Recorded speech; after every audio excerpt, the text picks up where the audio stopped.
Syederalun, Kadif Propam Polri nonaktif Irjen Verdi Sambo diperiksa terkait kasus pembunuhan terhadap Brigadir Nofriansyah Yosua Huta Barat atau Brigadir J. Penyidik yang memimpin pemeriksaan Verdi Sambo adalah Jenderal Bintang 1 itu tidak lain adalah Direktur Tindak Pidana Umum Bareskrim Polri, Brigjen Pol Andi Rian Jayadi.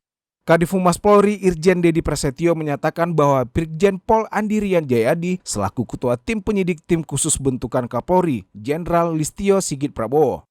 Pemeriksaan terhadap Verdi Sambo juga dilakukan di Direktorat Tindak Pidana Umum Bareskrim Polri. Tim Khusus Bentukan Kapolri Jenderal Listio Sigit Prabowo akhirnya menetapkan tersangka dalam kasus baku tembak yang menewaskan Brigadir Yosua Huta Barat alias Brigadir J di rumah Irjen Verdi Sambo, Kompleks Polri Duren 3, Jakarta Selatan.